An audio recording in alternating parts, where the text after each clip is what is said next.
Hillary Clinton's only experience in cybersecurity involves her criminal scheme to violate federal law, engineering a massive cover-up, and putting the entire nation in harm's way. The fact that a former senator and secretary of state claimed not to know what the letter C means is just one more example of why she is totally unfit to hold the office of president. Totally unfit. It's interesting that during her FBI review, which took place on a massive holiday and which wasn't recorded, and lots of other things, that she went 39 times. She didn't remember. She didn't remember. She doesn't remember anything. She remembered practically nothing. But when she has to remember something, she remembers. It's a very sad situation, I will tell you. I'm sure the folks in this room are not thrilled. The scope of our cybersecurity problem is enormous. Our government, our businesses, our trade secrets, and our citizens' most sensitive information are all facing constant cyber attacks and reviews by the enemy. Just consider some of these recent hacks. JP Morgan Chase, massive bank, had 73 million emails stolen. eBay was involved and gave up 150 million passwords. Target was attacked and gave up 40 million credit card numbers. Attacks like these are happening on a regular basis, both in the United States and around the world. And the costs in terms of privacy, our security, and our financial sector are truly extraordinary. Identity theft, financial laundering, as well as ransom and ransomware. I mean, think of it. All involving extortion of a hacked institution are becoming increasingly common. And they are extorting institutions. Incredibly, hackers were able to obtain at least 20 million identities of people who under FBI background and were under FBI background investigations. The information hack contains facts discovered by the FBI in doing background checks for people seeking positions with the federal government. It's a treasure trove which can easily be used for blackmail and other reasons by the enemy. The fact that this highly classified information of very, very important people in many cases was so poorly protected demonstrates that cybersecurity is just one more area where the Obama administration has failed. And speaking of failure, when we do our question and answer period, you look at what's happened with our Navy in terms of the number of ships and our armed forces generally, how they're so depleted, how they're at almost record-setting lows, and in some cases, absolute record-setting lows. It is very, very unfortunate and very, very dangerous for our country. We should not let this be like the history of the mafia, which was allowed to grow into a nationwide organization which infiltrated and corrupted so many areas of society for such a long period of time. We can learn from this history that when the Department of Justice, the FBI, the DEA, and the state and local police and prosecutors were combined in a task force directed by and at the mafia, when they looked at the mafia and really went after them, they were able to get great, great successes and prosecutions out of them, and seizing their business interests, did a lot of things, including their business interests, taking them away, and removing their infiltration from legitimate areas of society. They've been very, very effective when everybody got together.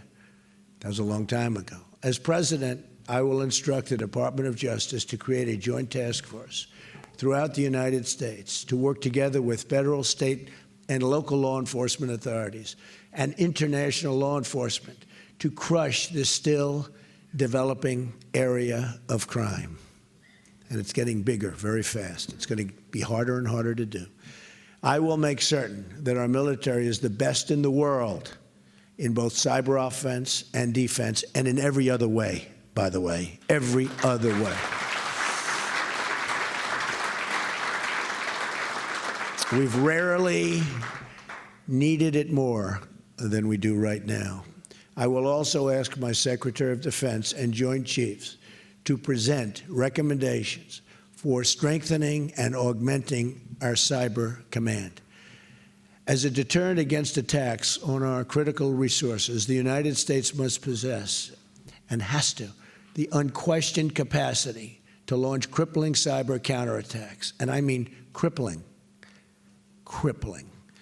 This is the warfare of the future. America's dominance in this arena must be unquestioned, and today it's totally questioned. People don't even know if we have the capability that we're supposed to have when you look at what's going on with other countries. Cybersecurity is not only a question of developing defensive technologies, but offensive technologies as well. For non-state terror actors, the United States must develop the ability, no matter how difficult, to track down and incapacitate those responsible and do it rapidly.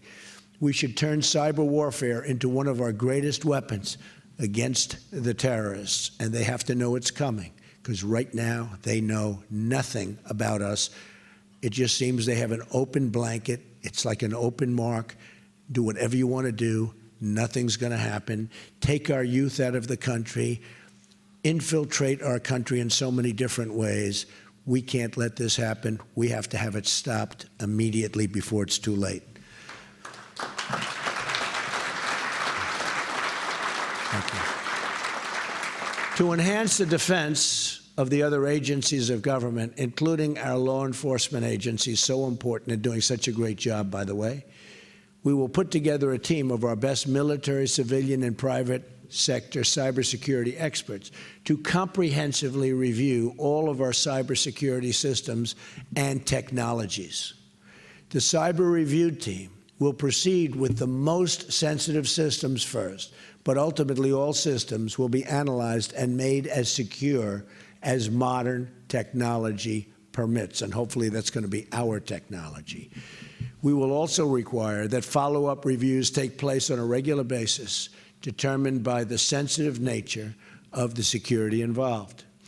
The review will be very much exact and recommended by experts. We want experts, our finest people. We don't want people that are B-level, C-level, D-level.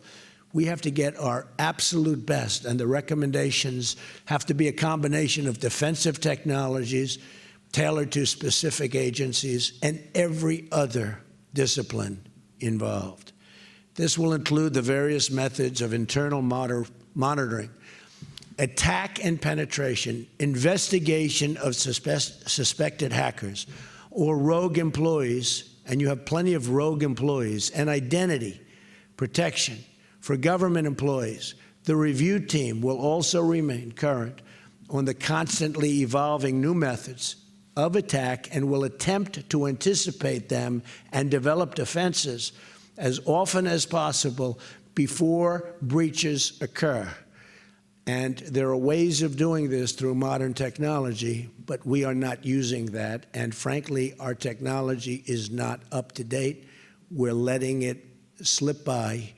And with technology, as we know, it can go very, very rapidly. This group of experts will set up protocols for each agency and government officials, requiring them to follow best and strongest practices. They will also establish a training program for all government employees to make certain that they understand what defenses are available and utilize them, along with a continuing education program so everyone is aware of the newest methods of both attack and defense. That means attack and defense. Those who violate classification rules will be held responsible to the fullest extent of the law, something which we don't do too much anymore.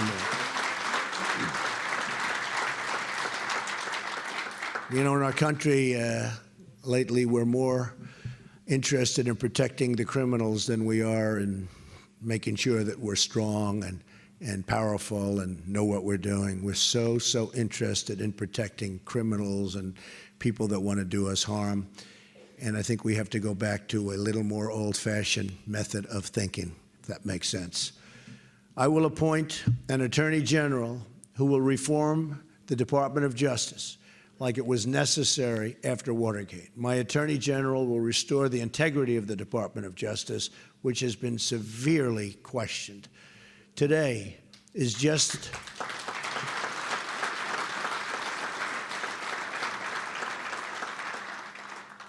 frankly, nobody's ever seen anything like what's happening today. When you have somebody getting a subpoena from the United States Congress to have your emails and all other information sent, and after, not before, after getting the subpoena, 33,000 emails are deleted and acid washed. And nobody even knows what that means, acid wash. It's a very expensive thing to do. Most people don't even know what it means. When you see something like that, and there's no crime, everything's just wonderful. You know, if you're in a private case with Mr. Smith, and they call for your records, and you get rid of your records so blatantly as this, you have serious consequences, like the most serious consequence. Here's the congressman sends out a tremendous subpoena. They want to see the emails, and they delete the emails. I can't think of anything in terms of what we're talking about much more serious than that. Congressman, do you agree? It's hard to believe that they can get away with this kind of thing.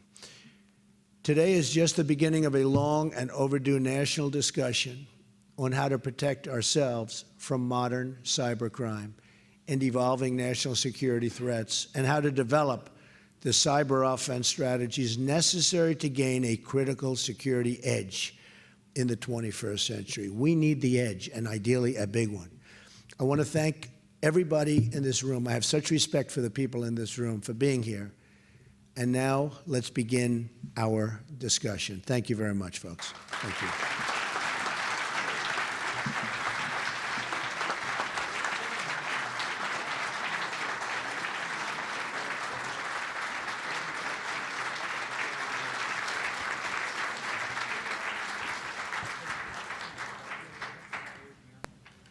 Mr. Trump, thank you so much for joining us today, and I know you are busy traveling, but I want to thank you for taking the opportunity to have a conversation with these American warriors. And I first want to thank General Vernon Lewis, whose idea it was to pull all of these leaders together. We want to thank him for his leadership.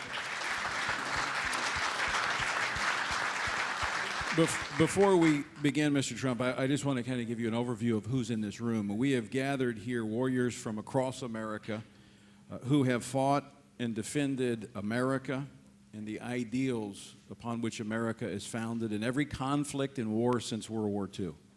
They're in this room here today.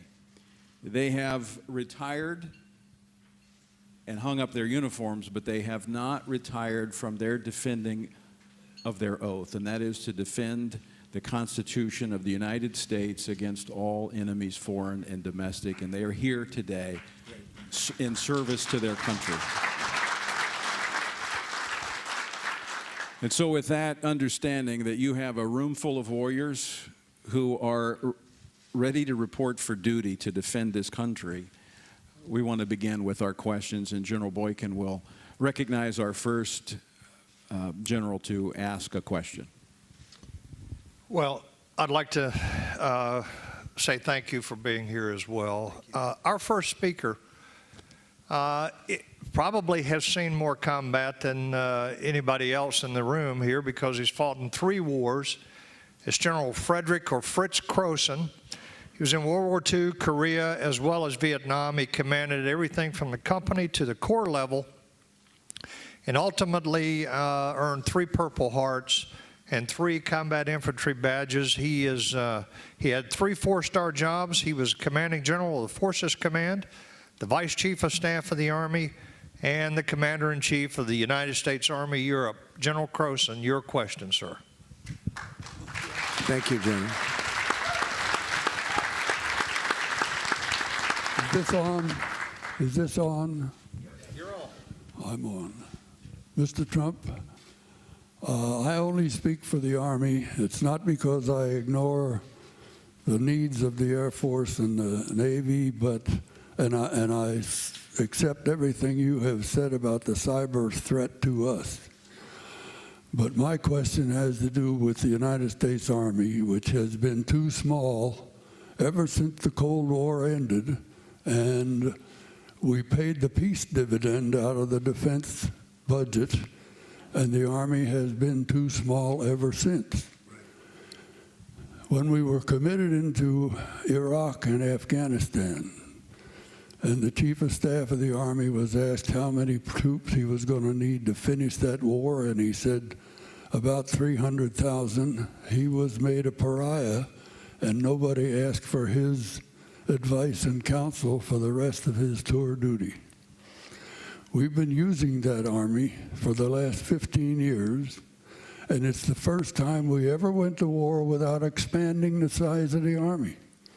Instead of that, they hired 200,000 civilian contractors to do the work that the Army wasn't big enough to do. Now we have an Army that's being worn out. We are losing experienced soldiers who are being dismissed from the Army in order to bring the size down even more. Now, we think the United States Army is going to be a major element that you'll want to use in your national strategy, and we'd like to know what your thoughts are on how to go about this. Well, General, thank you, and thank you for your bravery. Amazing. I've heard your name mentioned many times, so thank you for being here, and thank you for the question. Not only the Army, the Navy, the Air Force, the Marines, everything is going away at a time when certainly we are at a top priority for making sure that doesn't happen. We're not respected to the extent that we were, and if we keep going like this, we won't be respected at all. Well, you look at Russia's doing with their nuclear capability and the newness of their capability, and look at what we're doing, and nobody wants to do that with respect to nukes, because nukes are horrible, but you have countries that are going out of their way to do things that we're not doing. And we have to be very, very careful. The size of the Army, absolutely, it's getting too small. In fact, a certain general, when he left about a year and a half ago, said, we are not only too small, we're the least prepared that we've ever been since he can remember, the least prepared.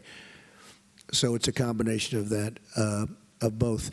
Look, I feel so strongly that, I use a different word in going around, that our forces are depleted. They're depleted. We have the greatest people on earth, but they're depleted. You see where the fighter jets are so old that they can't get parts anymore. They have to go to airplane graveyards and museums to get parts for our fighter jets that we're currently using. They don't make the parts. And you have other countries that have brand new equipment, and in some cases we sell them the equipment. The whole thing is ridiculous. Now, we're going to build up our forces, including the Army, but we are going to build up our forces.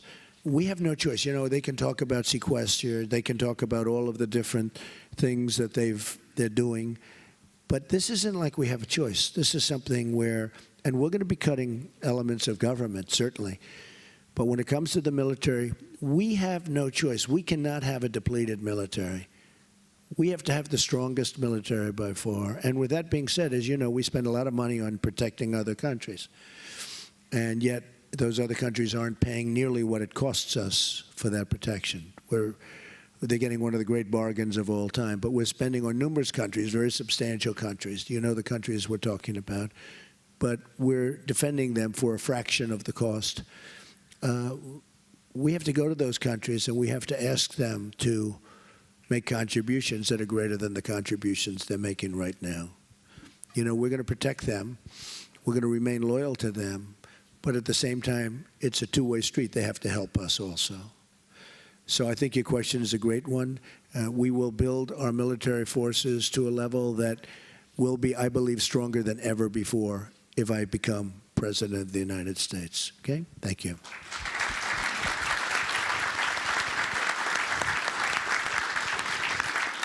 Earlier, before you arrived, we mentioned today is the anniversary of the Black Hawk Down in Mogadishu. And one of the officers that was there that we recognize is going to ask our second question, Major General Gary Harrell. General Harrell has had multiple tours with the 82nd Airborne Division, has been on combat missions from Panama to Somalia. He was the commander of the U.S. Special Operations Forces at CENTCOM and led the first Special Forces into Afghanistan. He retired in 2008 from the United States Army Special Operations Command. General Harrell. Hello, General. Yes, sir. The Obama administration has yet to develop a strategy for dealing with the global jihad movement. The terrorists are motivated by a theology that drives them to atrocities against non-believers, be they Christians, Jews, or other faiths. Americans have not been allowed to know the enemy or call them by name. We need a strategy, not a tactical plan. What is your plan to defeat radical Islam, and how will you reverse the strategic confusion of the Obama era? Well, it is confusion, not only there, but it's confusion in many other fields, long beyond military and defense. The country's confused in terms of even the divide in our country. We have such divide, and really divides. We have many different forms of divide. So there's a lot of confusion. But we have a president that won't use the term radical Islamic terrorism, won't use it. Will spend long periods of time explaining to people why he won't use it. At the end of the explanation, nobody knows why he still won't use it, because the explanation is no good. And I mean, honestly, we have a president that, in my opinion, really doesn't know what he's doing. We have a president that doesn't know what's happening. And when it comes to the military, you know, I always said, keep the oil. I said, don't go in, but I said, keep the oil. Had we kept the oil, you wouldn't have ISIS, because they fuel their growth with the oil. But I read something and saw something over the weekend that really bothered me, because I believe in, I'm a big fan of General Douglas MacArthur and General George Patton and, you know, these great generals. Some of the generals, big fan of some of the generals in this room. We have, in fact, we have General Flynn is with us, and General Kellogg. We have a few generals that have been so incredible to me. Now we have 200. But generals and admirals, I'm never going to forget admirals, right? Those admirals. I will never forget the admirals. That I can promise you. But it was very disconcerting when I saw that an attack is planned on Mosul. An attack is planned. And, you know, we're involved in the attack, but the Iraqi forces are planning an attack on Mosul. It should happen over a short period of time, and the work will begin. Why do we have to talk about it? Why? I never saw anything like this. Every time we're going to attack somebody, we explain we're going to attack. We'll be attacking at 3 noon on March 25th. I don't know, unless you disagree with me, wouldn't it be better if we were going to go after Mosul to not say anything and do it, as opposed to announcing? They're announcing all over television they're planning to attack Mosul. And whenever they ask me the question about what are you going to do about ISIS, I say, you know, I have a real chance of winning. I don't really want to tell you. I have very strong ideas, and I'll be dealing with the people in this room and other folks that are, you know, very good at this. But the last thing you want to do is give notice to the enemy. When President Obama announced that he was leaving Iraq, I mean, he was talking about dates and times and what we're going to do. The enemy pulls back. We think we're doing well. Well, they pull back. They're not stupid. And then after we leave, you see what happened. So I just want to say that we are going to hit ISIS hard, and I mean really hard. But I do think this. The American public doesn't have to know the date and hour and second that we're going to attack and from what side we're going to attack. We're going to attack from the eastern quadrant, and it'll take place on a certain day at a certain hour. We don't need that. They just want to see victory. We don't have victory. I mean, we're dropping we're dropping things all over the place. Who knows what they're hitting? Who knows how many people are being killed? And who knows if they're the right people? But at some point, we have to stop a force that's going out and drowning people in steel cages and chopping off heads. These are barbaric people. These are people that, I used to study medieval times, and, that they chopped off heads. But until recently, this was a phenomenon that you wouldn't see. That the level of barbarism is unbelievable. So we're going to stop them. We're going to stop them cold. We're going to stop them very powerfully. But I don't think all of us should be, unless it's a very confined room, we shouldn't be giving up our plans. And it bothers me every time I see where we're planning to attack this one, that one. But the one I saw over the weekend was Mosul. And they're talking about attacking. The other problem is you have a lot of the leaders in Mosul. Well, they're not going to be there. They're getting out because they hear they're going to be attacked. So they're getting out. They're going someplace. Congressman, do you agree with this? If I'm a leader and I'm seeing and I'm watching what everybody else is watching, and an attack on Mosul is imminent, I'm saying, bye, folks, have a good time. I'm moving into a different city. So what are they doing? Can there be are we allowed to have any more in the military, General, the element of surprise? I would think it would be a good thing. It's called an ancient strength, and we don't use it anymore. Principle of war. I think it's one of the great principles. The element of surprise. I mean, you can take a force that's not nearly as strong, and with the element of surprise, you can wipe out a much more powerful force. And I don't pretend to be a general or an admiral or anything else, but every time I see President Obama get up, ladies and gentlemen, we are sending 50 people to Iraq. 50. So that's bad in two ways. Number one, it's such a low number that the enemy's saying, is that all? And number two, when you think 50, those people now have a target on their back. They want to find those 50 people, and they look for those 50 people. When Hillary Clinton says no boots on the ground, now, whether you want boots on the ground or not, you shouldn't say it, because you've just taken, so she said there will be no boots on the ground. She's very strong, because politics, it sounds a little bit better to say no boots on the ground. But by doing that, she has empowered the enemy. She's empowered the enemy. And I think she possibly means it. I'm not sure if she means it or not. But she says no boots on the ground. She has taken a tremendous, that's really giving strength to the enemy. And even if she felt that, she should never admit that. She should never admit that. You have to leave all your options open. And if you don't leave your options open, you're a fool. And I hated to hear her say that. So, to summarize, you're not going to send a message about date and time, but you are going to send a message that their days are numbered. Their days will be numbered very quickly. Okay, our third question is asked by Rear Admiral Frank Gallo. Admiral Gallo is a retired naval aviator with 35 years service. He has hundreds of carrier landings, flew almost every fixed-wing aircraft in the Navy in his time.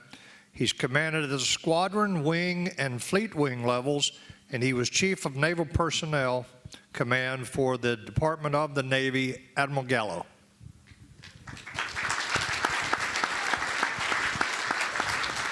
Mr. Trump, I'm happy you haven't forgotten the admirals, of course. I will not. And I hope you'll pardon the remnants I don't have the courage to do that. And I hope you'll pardon the remnants of a Brooklyn accent.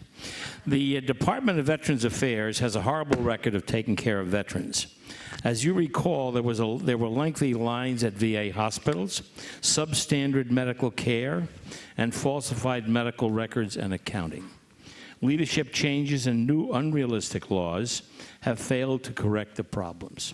The VA is probably the most ineffective bureaucracy in all of Washington, and it is time for drastic action. The question is, with the near daily revelations that the U.S. Department of Veterans Affairs fails veterans in some form or another, what is your plan to reform and fix the system to ensure veterans can have timely access and quality care for health care services?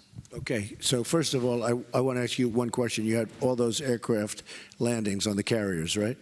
So can an otherwise excellent pilot, a very, very good pilot, because I've heard that some just can't do this, what percentage of very, very good pilots cannot land on an aircraft carrier with training? Any very good pilot can land on a carrier after they get the training. After The training? training is marvelous. Because I understand it's a very, very special talent.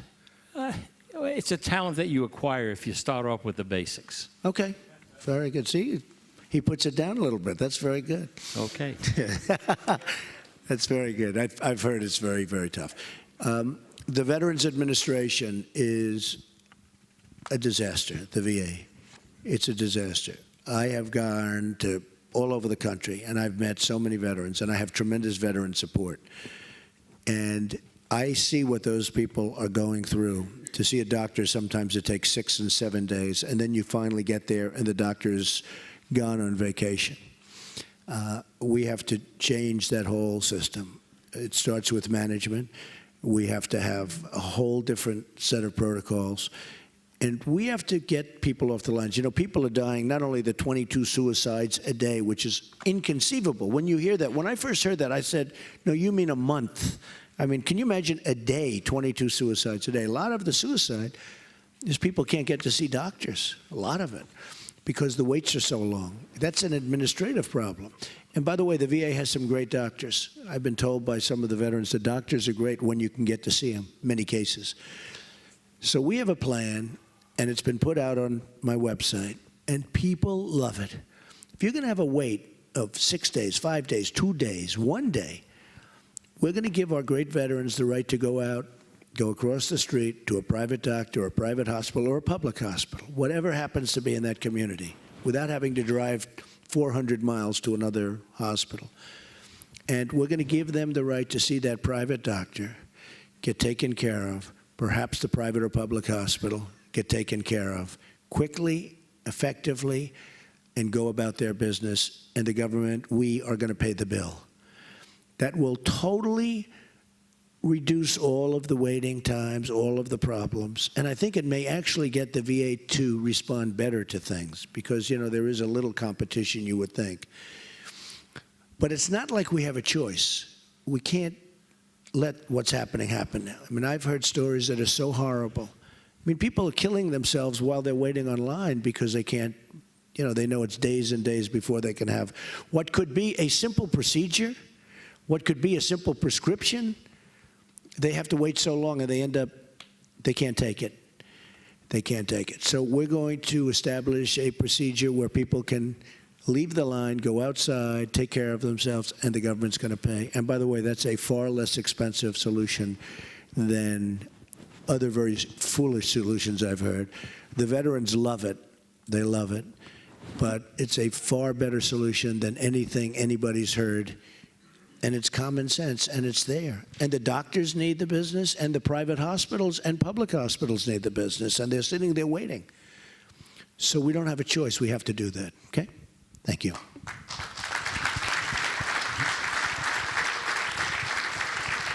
Thank you, Mr. Trump. We're going to transition to another set of issues, one that really has become a hallmark of your campaign, and that is challenging the area of political correctness. Colonel Don Bartholomew was an adjutant general officer and former commandant of the Army AG School. He is a decorated combat veteran, and he has our next question. Colonel? Sir, the U.S. military has been long successful because of the warrior ethos that's part of its DNA.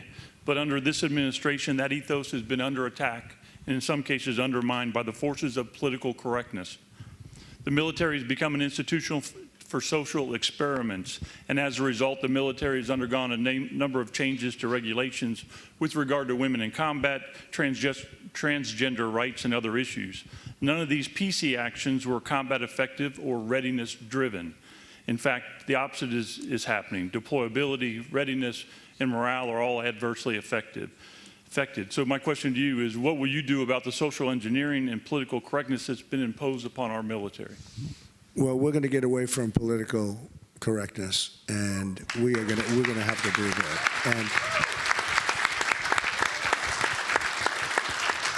And like the whole concept of profiling. You know, I mentioned the other day profiling. Everyone goes, oh, profiling. Well, profiling is, you know, in Israel they're doing it, and they're doing it well. And we may have to do that, and we may have to do other things. But you're right, we have a politically correct military, and it's getting more and more politically correct every day. And a lot of the great people in this room don't even understand how it's possible to do that. And that's through intelligence, not through ignorance, believe me. Because some of the things that they're asking you to do and be politically correct about are ridiculous. I will say, I would leave many of the decisions of some of the things you mentioned to the generals, the admirals, the people on top. And we get some of the congressman just mentioned to me, and I think it's true 100%. You get your top enlisted people in that, and you have some discussions with some of these top enlisted people who know it better than probably anybody. But we'd get our military people to come back and make recommendations to me, and I will follow those recommendations. I will follow them very strongly.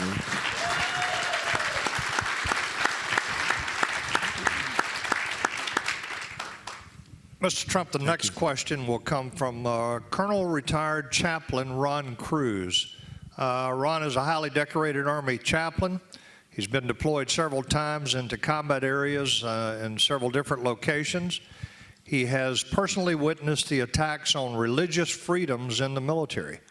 After 28 years of service, he now heads the Chaplains Alliance for Military Religious Liberty. He works closely with the House and the Senate Armed Services Committees to protect these religious liberties. Chaplain Cruz. Mr. Trump. Any relation to Ted Cruz Negative.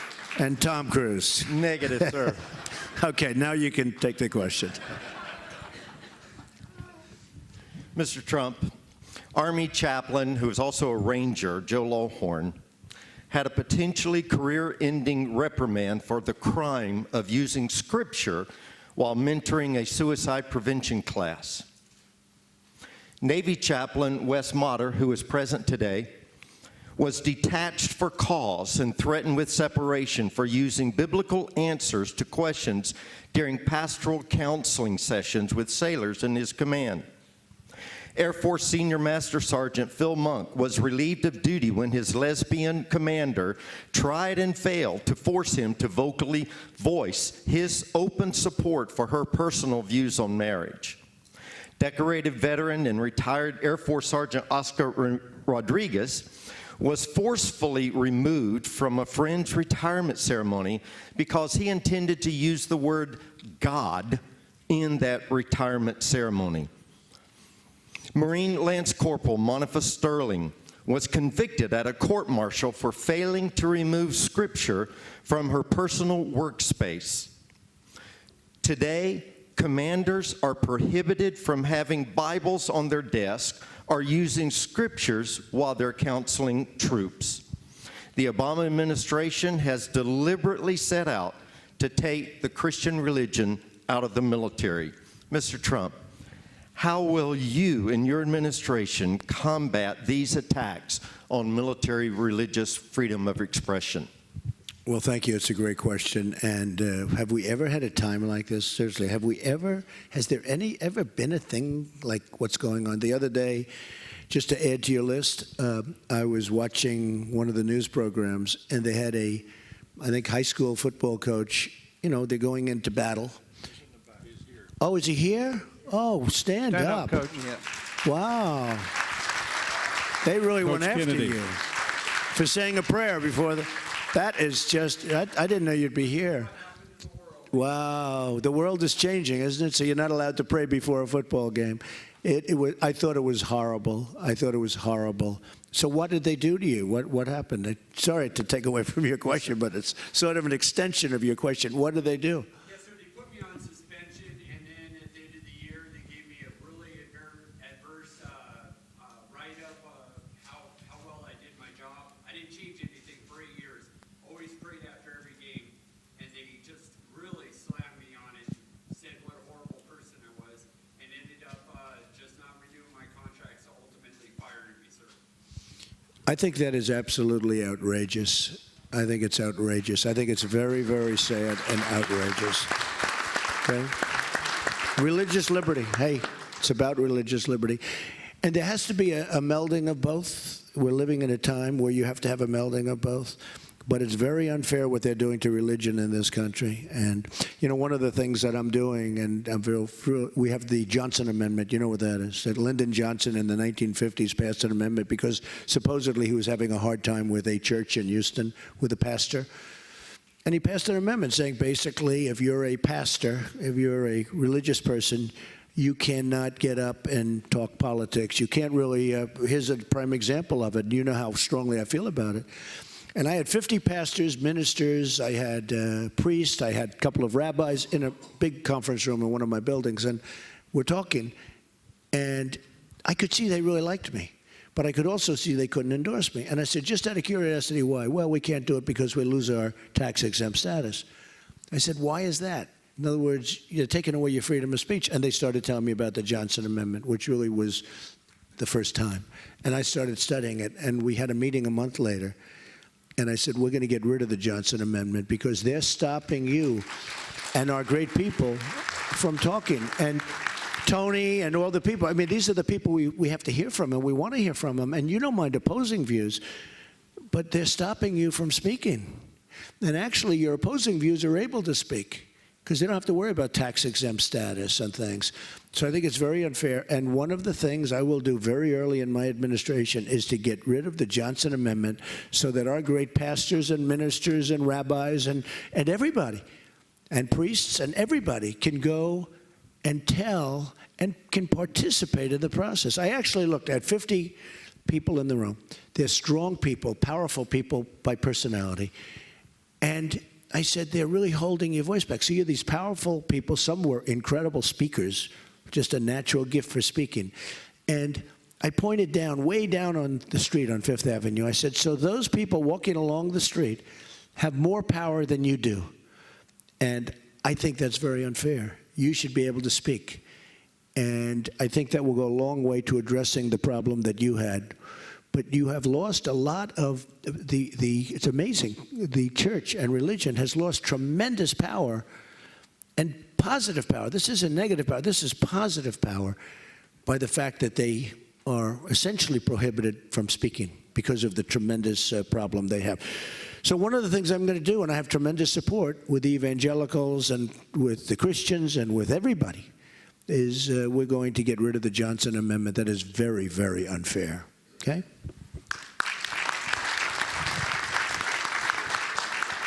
Thank you, Mr. Trump. In fact, in relation to that, last week, the Republican leadership introduced a measure that would, in fact, repeal the portion of the Johnson Amendment that prohibits speech by churches and nonprofits, and that was in large part because of the visibility you've given to that issue, in fact, insisting that it be in the GOP platform, the repeal of that as well. So we thank you for speaking out. I'm very honored by that. Yeah, they did it last week, so that's the beginning of my process. Let me speak to another issue. That's on the assumption I win. If I don't win, you just wasted, because that's never happening, folks. So you've wasted a lot of time and energy and money. Well, yesterday, speaking of the Johnson Amendment, yesterday was the Pulpit Freedom Sunday, and there were thousands of pastors across the nation, myself included, that preached messages about this election and the importance of this election, and the IRS can be on standby. My sermon is on the way to the IRS now so that they can evaluate it, and we'll see what happens at that point. But it's time that churches and Christians have the freedom to speak in this country about what is affecting this country. Why is your sermon on the way? Did they ask you for it? No, I want them to hear it. It would be good for them to hear the gospel, first off, and then my political statement, secondly. Okay, good. But that is a terrible situation, isn't it, where they can say, we don't like the way you're speaking about Christianity, about God. We don't like what you just said, and we're going to take away your tax-exempt status, which you know how important it is. It's very, very, it's a very sad thing. You have mentioned the generals and the admirals, and I want to talk, don't forget the sergeants, all right? No, that's what I'm talking about. We want to get their advice also, believe me. In fact, Coach Kennedy, his story, which was actually broken by Todd Starnes at Fox News, is a retired Marine gunny sergeant. And our final question, I do want to thank you again for being so generous with your time and having this conversation with these military warriors. I want to go back to something you spoke about earlier in relationship to the VA, but also about the well-being of our warriors. You know, a nation is judged by how it takes care of its warriors, those who have defended our ideals and our principles and have been willing to put themselves in harm's way. And this is not unconnected with the conversation we were just having, because it is that Christian ethic that even Jesus talked about. Greater love hath no man than to lay down his life for his friends. And many in this room have been willing to do so, but they have seen their friends make the ultimate sacrifice. And that is a burden that they carry. And it is a difficulty that they face. And we should not require them to face that alone as a nation. And so our final question comes from Staff Sergeant Chad Robichaux. Sergeant Robichaux is a former Special Operations Force Recon Marine. That is the toughest of the tough in the USMC. He was deployed 8 times to combat. He suffered and has fully recovered from depression and PTSD. He has been there, done that. He now heads the Mighty Oaks Warrior program that serves active duty veterans and their families in the most statistically successful such program of its kind in the country. Staff Sergeant Robichaux. Good morning, Mr. Trump. As you mentioned, there's a tragic suicide epidemic among our veterans, among our military and their families. While the military and VA are working on the problem, their efforts continue to fall short. There are a number of faith-based programs outside the DoD and the VA that are continuing to be successful in stopping suicide and divorce rates. Spiritual fitness works on these types of problems. The government is not taking advantage of these programs and services. So my question for you is, when you become president, will you support and fund a more holistic approach to solve the problems and issues of veteran suicide, PTSD, TBI, and other related military mental and behavioral health issues? And will you take steps to restore the historic role of our chaplains and the importance of spiritual fitness and spiritual resiliency programs? Yes, I would. Look, we need that so badly. And when you talk about the mental health problems, when people come back from war and combat and they see things that maybe a lot of the folks in this room have seen many times over, and you're strong and you can handle it, but a lot of people can't handle it. And they see horror stories, they see events that you couldn't see in a movie, nobody would believe it. No, we need a mental health help and medical, and it's one of the things that I think is least addressed, and it's one of the things that I hear, like your question, it's one of the things that I hear the most about when I go around and talk to the veterans. So we're going to have a very, very robust level of performance having to do with mental health. We are losing so many great people that can be taken care of if they have proper care. You know, when you hear the 22 suicides a day, it's a big part of your question, but when you hear the 22 suicides a day, that should never be. That should never be. So we're going to be addressing that very strongly, and the whole mental health issue is going to be a very important issue when I take over, and the VA is going to be fixed in so many ways, but that's going to be one of the ways we're going to help. And that's, in many respects, going to be the number one thing we have to do, because I think it's really been left behind. Okay? Thank you very much.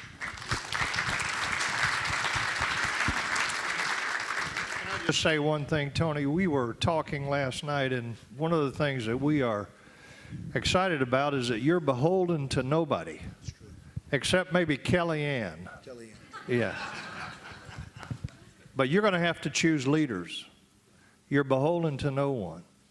We'd like to see a Secretary of Defense that is there because he or she has the capabilities and the qualities that are required to move our military back to where it needs to be. You're beholden to no one. We could give you several recommendations if you're interested, but I do want. I actually like that. I think, I mean, who else should I be listening to but the people in this room? Military leaders.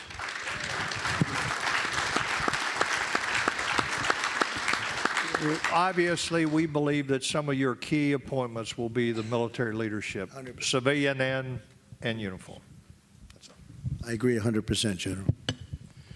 Again, Mr. Trump, thank you for the generosity of your time, but I want to close our time together asking you to speak directly to these warriors who, as you look in their faces, you can see some of the scars that came with their service to our country.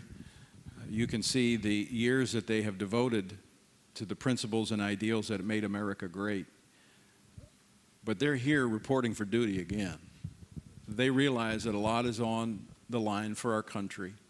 And so as you sit here before them this morning, before you depart, what would be your final words to them as they go back to their respective parts of the country? Well, Tony, thank you very much. And I will say this, just as the General said, I'm beholden to nobody. I've spent, tens and tens of millions of dollars on the campaign. I'm going to be spending a lot more over the next month. In addition, we've raised a lot of money from small people that give small donations, people that want to be a part of it, and they've been very much left behind. We call them the forgotten man and woman. And we've raised millions and more than any Republican ever thought possible. You heard 28 million one month and 41 million, and these are in small, $61 average donations approximately. And we're very proud of that. But the truth is, I am beholden to no one. Nobody's going to tell me what to do. No group that owns a military firm that gives military supplies, because I know I've heard the case where oftentimes you want to buy certain weapons or something and you like one but you get the other one because that one has a contact to our politicians. Those days are over. Those days are over. You're going to get the best. You're going to get the best equipment. You're going to get what's good. You're going to get what the generals and what the admirals and the enlisteds, and we'll all get together. We want to get the right stuff.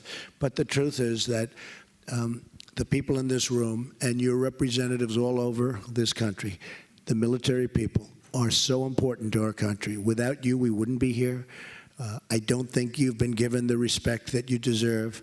I don't think you've been allowed to fight ISIS, as an example, the way you wanted. I don't think you've been allowed to fight in Iraq the way you've wanted. If they listened to the military people, we probably wouldn't be having an ISIS right now. I think I can say, not probably, I think we definitely wouldn't be having an ISIS right now. But we're running a war by politicians, and we're running a war by political correctness, as per that question. I can only tell you this, and I speak about it all the time. We have a Navy that hasn't been in this position since World War I. We have an Army that hasn't been in this position since World War II, in terms of levels and in terms of readiness and in terms of everything else. We are not capable like we have to be. This will be one of my most important elements. When I talk cost cutting, I do for so many different departments where the money is pouring and they don't even know what to do with it. But when it comes to the military, we have to enhance our military. It's depleted. That's the word I tend to use. We have a very depleted military. We have great people. We have a depleted military. I told you about the jet fighters. Well, it's like that with so many other things. So we are going to take care of our military. We are going to take care of our military, the people in our military, the finest people we have. We are going to take care of our law enforcement, because in some ways that's going hand in hand now more and more when you see what's going on and the people that we're allowing into our country. We are allowing people into our country that are going to cause us tremendous problems. This isn't a question of will it happen. This is a question of when. But we have people coming into our country who are going to cause you and our law enforcement tremendous problems, and therefore our society in the future, because we have politicians that should be ashamed of themselves. So I can only say this: a very, very important element of any country but our country, and in my opinion, the single most important thing that a president can do is the defense of our country. I mean, we can talk all of the elements. We can talk about Medicare and Medicaid and Social Security. We can talk about school. We can talk about everything. Defense is number one, or we don't have a country. Our military,